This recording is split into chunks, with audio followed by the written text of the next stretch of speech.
Start acting right now like the person that you want to be in the future.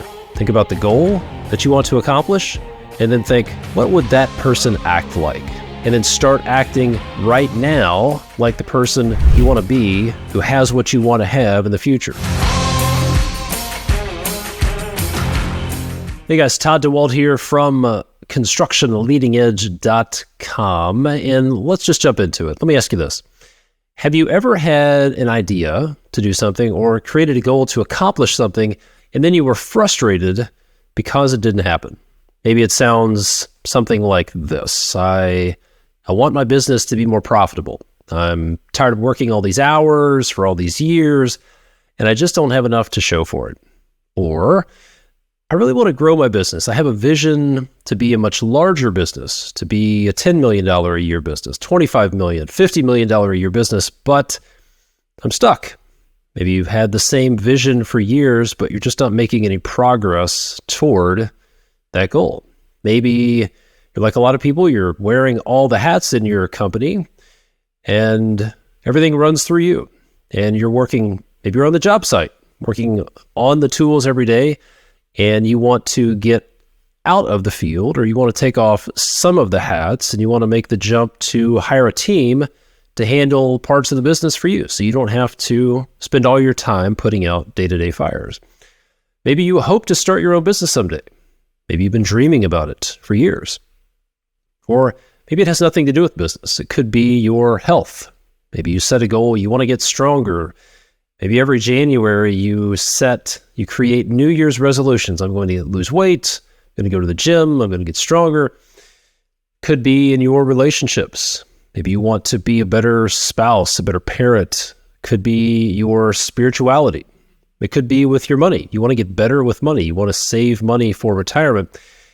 If there's something that you want to change about your life and it's simply not happening, there's something you need to stop doing that's pretty counterintuitive.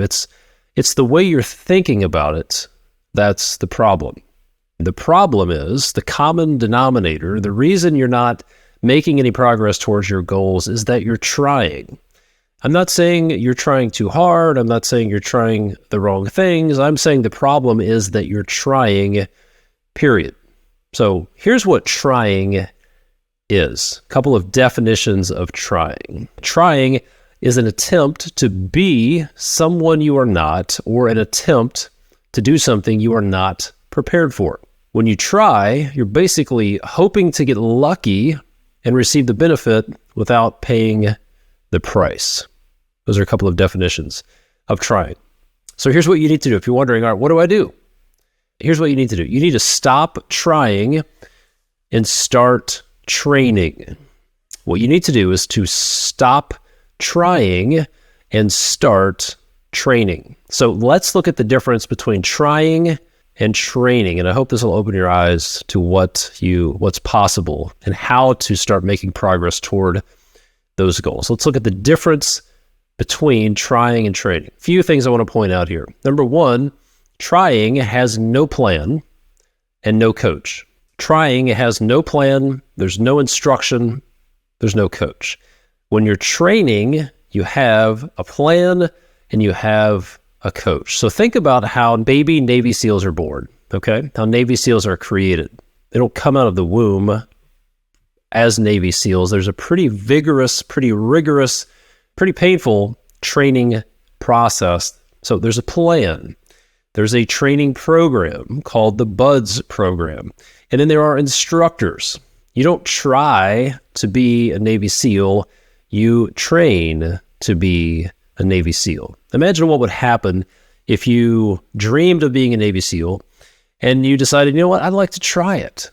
And somehow you won the Navy SEAL lottery and you won the opportunity to go along on a mission with a bunch of Navy SEALs, to go kick in doors in a terrorist compound, and you had no training.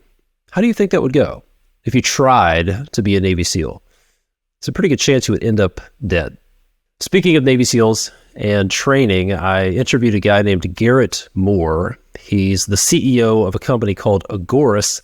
He was on the podcast a while back, and he said something that caught my attention. Amateurs train until they can get it right. Okay? Amateurs train until they can get it right. Professionals train until they can't get it wrong.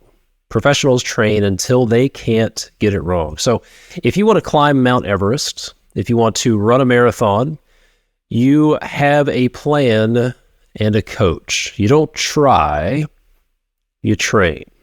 So when you are training, you have a plan and you have a coach. The number two difference between trying and training is when you're trying, you give up when it doesn't work, right? When you're trying, you just give up when it doesn't work. When you hit resistance or failure, if that exists, you say things like, well, you know what? It just wasn't for me. I gave it a shot. Or maybe you use what I call the C word. You say, I can't do it. I coached high school volleyball, a girls' high school volleyball team. Two of my daughters played on, and they couldn't find a coach, so I agreed to coach them for one season. And one of the things that drove me crazy was when my players would use the C word. When they would say, I can't, coach. Whenever they did that, they had to give me 10 burpees. So when you are trying, you use the C word. You say, I can't. You might say, it's not for me. I wasn't born to do this. I don't have what it takes.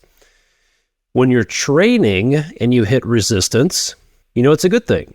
You know that you've hit a plateau. You've hit the point where you're actually going to get better. You know that you're in the dip. You know that it's a temporary delay. So when you hit resistance, when you hit failure, you know you're about to get better. If you're lifting weights, the idea is to approach failure or get to failure. That's how you get stronger. When you're training, you understand, I'm running up against resistance. This is going to make me better. You know that the resistance is coming. You know that the dips, the plateaus, the resistance is coming, and you persist through it because it's part of the process. That is all part of the training process. When you're training, you delete the C word from your vocabulary, and instead of saying, I can't, you say, I haven't figured that out yet, or I haven't been able to do that yet, but I'm going to. So when you're trying, you give up. When you're training, you look for obstacles, you fight through resistance because you're in it for the long haul. I heard a story about a guy who was doing jiu-jitsu, Brazilian jiu-jitsu, and his instructor asked him two questions. In jiu-jitsu, there are different colored belts, just like a lot of martial arts: white belt, blue belt, brown belt, black belt, probably a few others in between. And his instructor said, what's the hardest belt to get? What do you think is the hardest belt to get? And the new guy said, it's got to be a black belt. And the instructor said, no, black belt is not the hardest belt to get. The white belt is the hardest belt to get because most people never even start. They never even try. And the second question the instructor asked, he said, do you know what a black belt is? What a person is with a black belt? And he said, a black belt is simply a white belt who never stopped training. A white belt is somebody who never stopped training. So when you're in training, you look for resistance because you know it's coming. You plan for it. You know it's part of the process, and you're in it for the long haul. Back in January 1995, two guys, one named MacArthur Wheeler and another guy named Clifton Earl Johnson, robbed two banks in the greater Pittsburgh area at gunpoint. Nothing that unusual about that, but what was unusual is that neither robber wore a mask or otherwise attempted to disguise themselves. Instead, get this, they applied lemon juice to their faces. According to Wheeler, Johnson had told him lemon juice would make somebody invisible to security cameras. So, although initially skeptical, He tested this method by covering his face with lemon juice and trying to take his picture with a Polaroid camera. And when he looked at the Polaroid picture, he was missing from the resulting photograph, so he trusted the method to be effective. Detectives on this case, I'm sure, which was pretty entertaining, believed that his absence in the image was caused either by bad film, a maladjusted camera, or Wheeler was unintentionally pointing the Polaroid camera away from his face. This was before selfies were a thing. So not surprisingly, these guys were found pretty quickly and arrested. But they thought they could rob a bank by just putting lemon juice on their face. That would somehow make them invisible. So when you're trying, here's the third distinction between trying and training. When you're trying, you are 100% focused on outcomes. You're focused completely on the results, whether that's the revenue, your headcount, sales figures, what the scale says, etc. You're completely focused on outcomes. And when that's the case, you'll take shortcuts like our friends MacArthur and Clifton did. They took shortcuts. They just tried to take a shortcut to rob the bank with lemon juice. And that's what you'll do when you're completely focused on the outcomes. You'll take shortcuts. But when you're training, you focus on the inputs. You focus on the process. You focus on the habits, like going to the gym 3 times a week, putting in the reps, putting in the miles, counting your calories, weighing your food every meal, going to bed at a certain time, drinking the right amount of water, doing the things that are uncomfortable, doing the things that are exhausting, the things that are mundane, that are not exciting, they're not sexy, and sometimes are painful. In business, here's what that looks like. Some of the mundane, basic things that you'll do when you're training is you'll block out time on your calendar for your CEO schedule. You will consistently review your financial statements. It can mean staying in your office and working on processes and strategic stuff when all you want to do is jump in your truck, drive out to the job site and go walk around and shoot the breeze with the guys. It can also mean having the uncomfortable conversation with an employee, because that's what a CEO does. They focus on the inputs, the habits, the processes, and they understand those will lead them to the results they want. So when you're training, you focus on the process and the habits. Here's the fourth distinction between trying and training. Have you ever watched a movie where the cops or the FBI or the CIA break into the bad guy's hideout, and then there are maps and pictures all over the walls? You see a bomb-making laboratory. They find the yearbook from his terrorist high school, his terrorist magnet high school that he went to. Maybe they find a book titled Weapons of Mass Destruction for Dummies.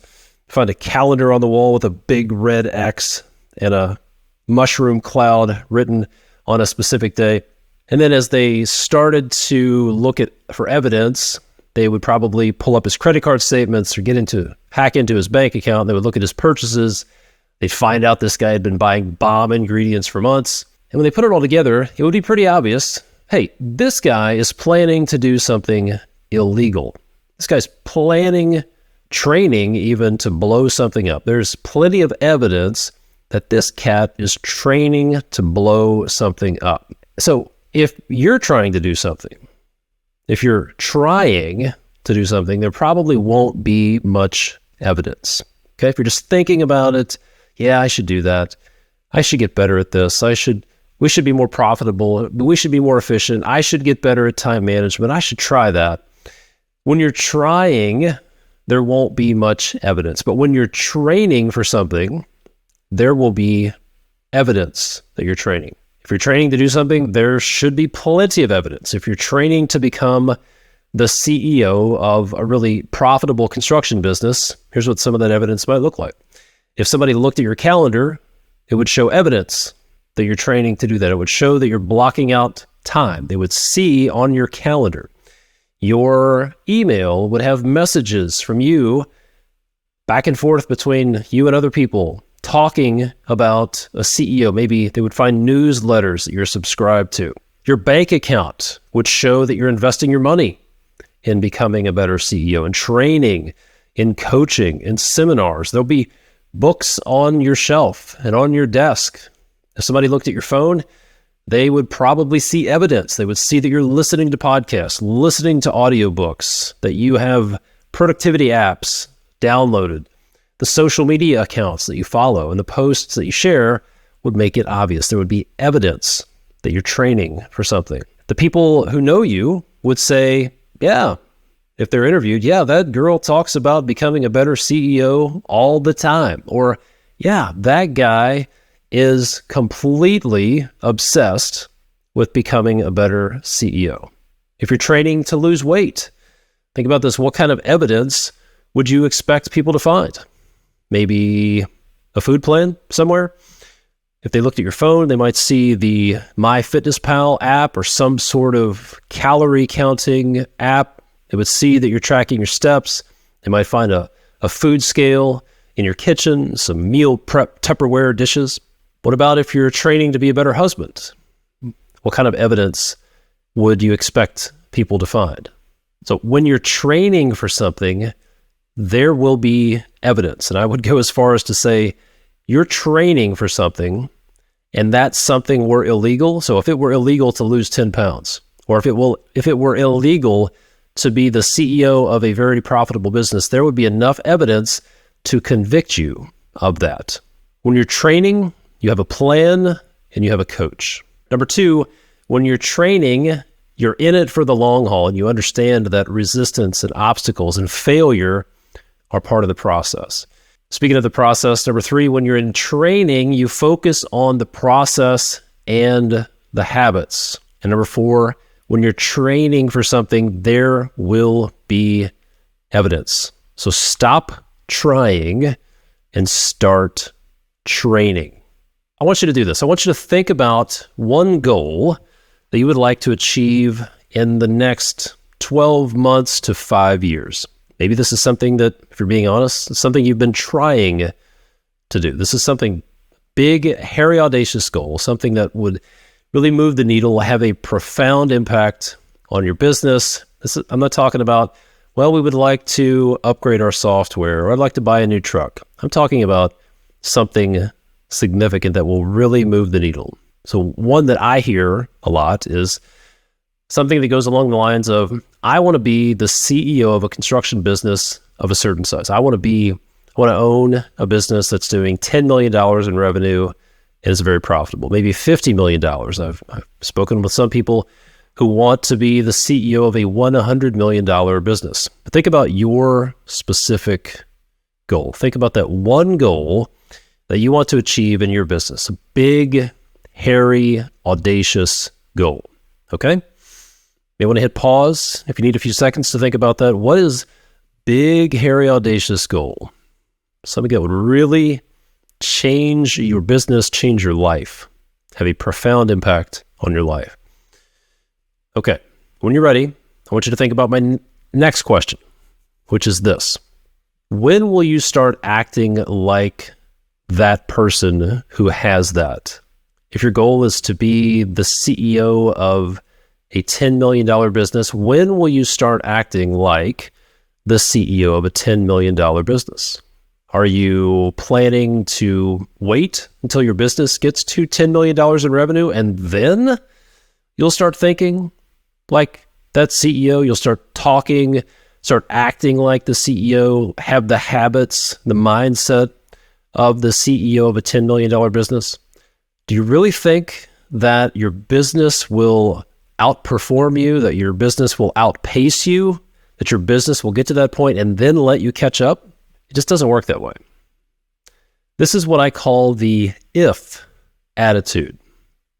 This is the if attitude, which sounds like this. I'll train to be the CEO of a $10 million business if my business gets there. The if attitude says, yeah, I want to be the CEO of a $10 million business, and then I'll train to be that person if my business gets there. In other words, what they're really saying is, why bother doing all that work to train and prepare if it's not going to happen? The if attitude says, I'll do it if I'll prepare for it if it happens. Why bother doing all that work? Why bother learning all that crap? Why bother changing my habits? Why bother getting good at the financial side of the business? Why bother doing all of this stuff that I don't like if it doesn't work? I'll just do it when I have to. It's kind of lazy, short-sighted, isn't it? Well, successful people who actually achieve their goals, here's the key. This is one of the keys to achieving big, hairy, audacious goals. Successful people have figured this out. They have what I would call an until attitude. Successful people have an until attitude, which sounds like this. I'll train to be the CEO of a $10 million business until my business gets there. I'll take on the habits of a $10 million CEO until my business gets there. I'll train. I'll learn the financial side of the business until my business gets there. I'll learn how to be a leader. I'll sharpen my leadership skills. I will put in the work until my business gets there. See, they understand that they go first. The business doesn't go first. The leader goes first, and the business follows the leader. The same thing applies to just about any goal. If you want your business to be more profitable, the until attitude says, I'll train and I'll learn the financial side of the business until my business is more profitable. I'll train and I'll learn about systems and processes and automation until my business grows and can run without me. If people who set a goal of having a good marriage, they say, I'll invest the time and money and energy until I have a good marriage, and then I'll keep doing it. People who want to improve their health say, I'll invest the time and money and energy and discomfort until I reach my ideal weight, but then I'll just keep on doing it. So let me recap. Stop trying, start training. If you want to achieve a goal, stop trying to achieve it and start training to achieve it. That's number one. Number two, start acting right now like the person that you want to be in the future. Think about the goal that you want to accomplish, and then think, what would that person act like? If it's in business, what does the CEO of a business like that act like? You may want to go find them. You may want to listen to episodes of this podcast, but find out, how do people like that think? How do they deal with specific problems? What sort of habits do they have? And then start acting right now like the person you want to be who has what you want to have in the future. And then number three is to develop an until attitude and get rid of the if attitude. All right, up next, I want to share an interview with someone who was dealing with quite a bit of chaos and profit bleeds on his projects and in his business, and he started to train to solve this. He made the decision to start training to solve these problems. Our Director of Customer Success, Leah Valgardson-Hostetter, sat down with Ashley Fleschner to discuss what was going on in his business, some of the problems he was dealing with, and then ultimately what he did to solve those problems. So here is that conversation. Enjoy. All right, Ashley, thank you so much for joining me today. Before we kick off, would you share a little bit about yourself and your business with us? I am a general contractor. I am located in Portland, Oregon. My main focus is on residential remodeling. I've been in business since 2008, and we do all kinds of remodeling projects, from rebuilding a stairway all the way up to $1 million whole house remodels. I also do some commercial work, tenant improvements, but it's all remodeling. And would you share with us what the problem or problems were that you were having before you found the SYCB program? We have experienced all manner of profit bleeds, mostly related towards the turnover of information to the field, clarity on who's doing what and why they're doing it, schedule overruns, just stuff ordered incorrectly. We've also experienced a huge amount of opportunity cost because of that. We have our financial targets that we want to hit each month, but when we have schedule overruns on our existing projects, obviously I can't move folks to a different job. Mm-hmm. So we were experiencing a lot of lost potential and just leads. There's probably a lot more too. Yeah, those really all kind of lead back to that one problem. Definitely. Yeah.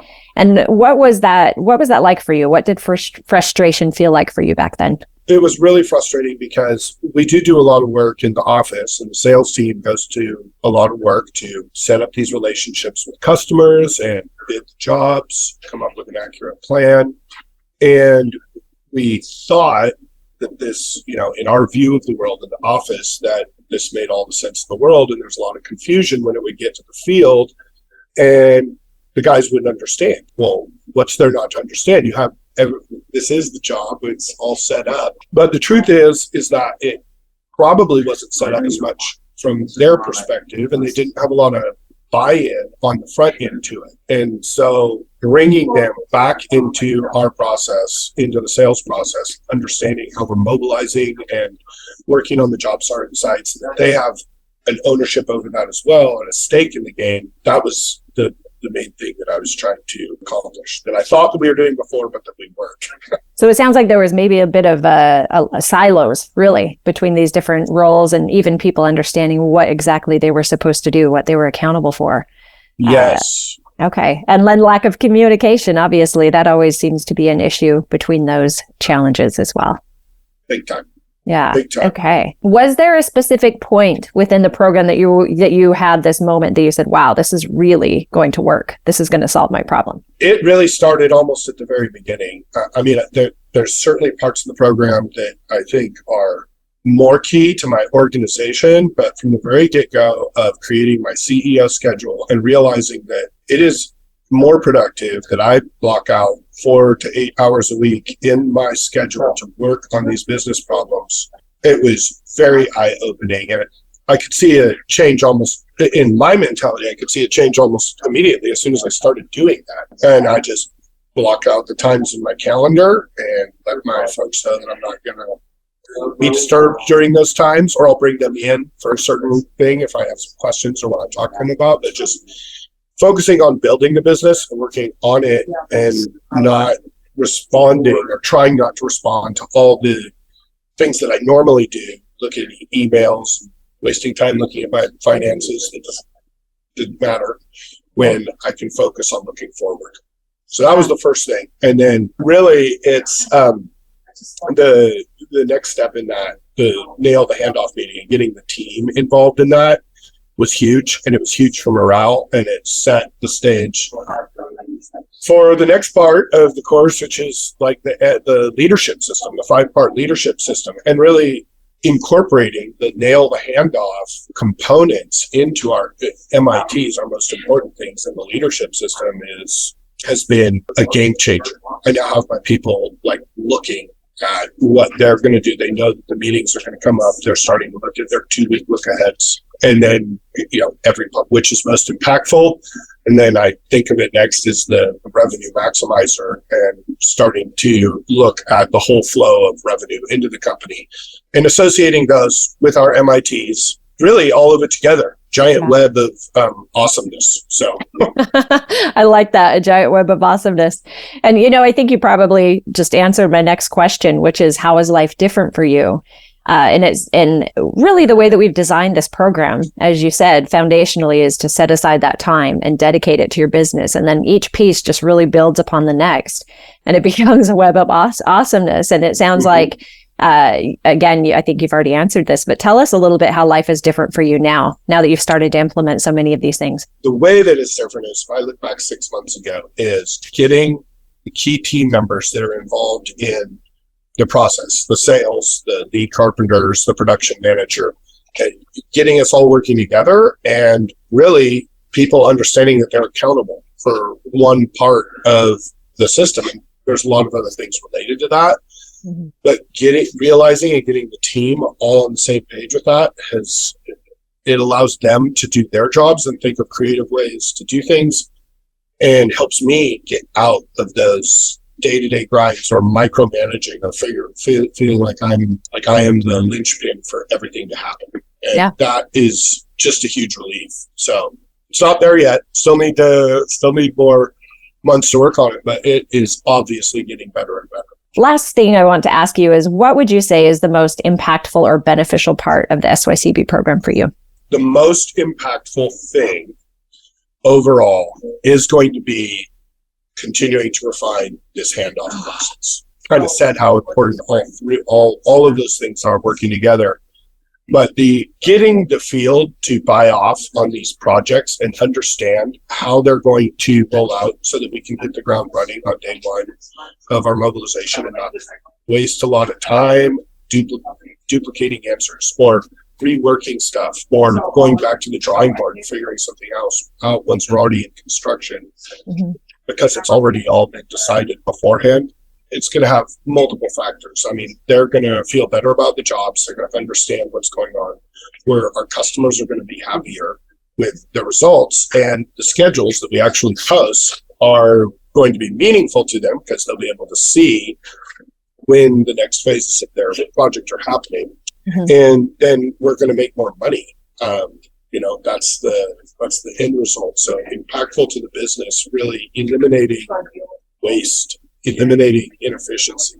That's how it's going to be most impactful. So I feel like the other parts of the program support that. But I think that nail the handoff is probably the most crucial element, or that's what I would say right now, the most impactful. Awesome. Really great. So happy to hear that you've already had so many successes and wins with this program, and excited to hear how things continue to progress for you and your business. Thank you so much for joining me today, Ashley.